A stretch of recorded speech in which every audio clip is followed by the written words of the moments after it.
Where am I? Wick? But Oh no, I'm in the reverse dimension. It's all real. never be gaming. Ah! A boat in Legends of Runeterra is a card that tutors out a specific champion for you to summon on your next turn or on the same turn. Boats are a way to increase the power level of a champion's deck without buffing the champion directly. Today we are looking at the top 5 best boat cards in Legends of Runeterra in my opinion. If you like this type of content, please consider liking and commenting for the algorithm. I'm Crinbits, and let's begin my top 5.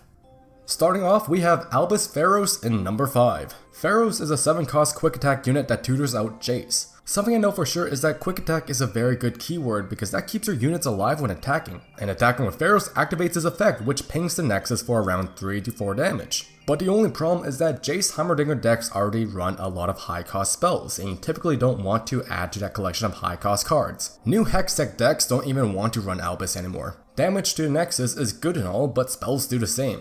I can see why you want to run at least one copy of Albus, but Hextech doesn't really need a boat.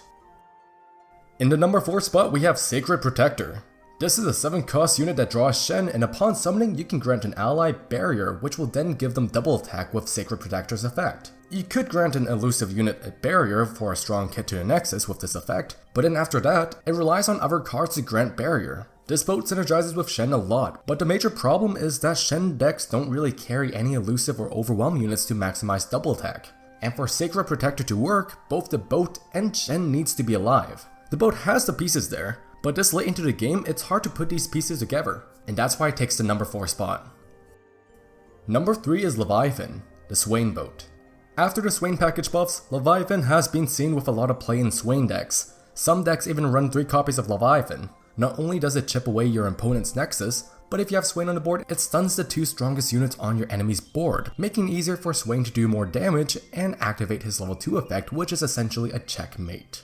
Leviathan having Overwhelm also gives you the option of going all in with an attack to finish off the game. The only bad thing about Leviathan is that it's a high cost unit that can be responded to by a Vengeance or another removal spell. You have to play Leviathan smartly for it to stay alive for a few turns. Luckily, it's pretty beefy so it can last a few hits. But other than drawing Swain, there's no immediate value upon summon. That's why Leviathan is number 3. Number 2 is Windswept Hillock.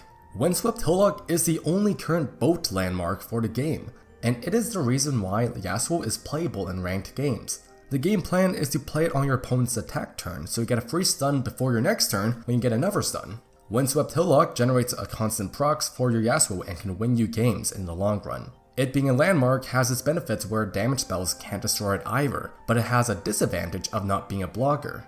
This is a really good example of how to make a good boat card. It activating its effect when you gain an attack token works well with Yasuo Katarina. And it being a landmark supports Malphite Yasuo decks. And maybe, just maybe, you can even make some sort of Yasuo Talia deck. But the only problem is, without Yasuo it's still good, but it's less good.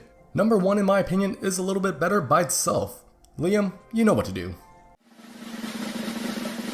And at number 1 we have Dreadway. Not only is it the reason why we are using the term boat, but it is the G-O-A-T, the GOAT!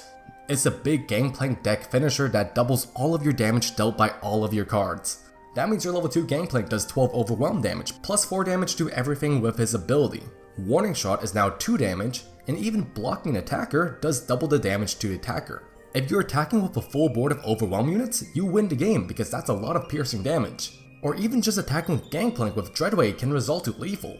Dreadway is a boat that can apply instant pressure, it's a boat that is beneficial without its champion, and it is an actual boat. It's hands down the number 1 boat in the game. And there you have it. Do you agree with my list? Let me know in the comments, I'd like to hear your thoughts. Anyways, I'm Crin, don't do illegal, don't play Yu-Gi-Oh! Alright, peace.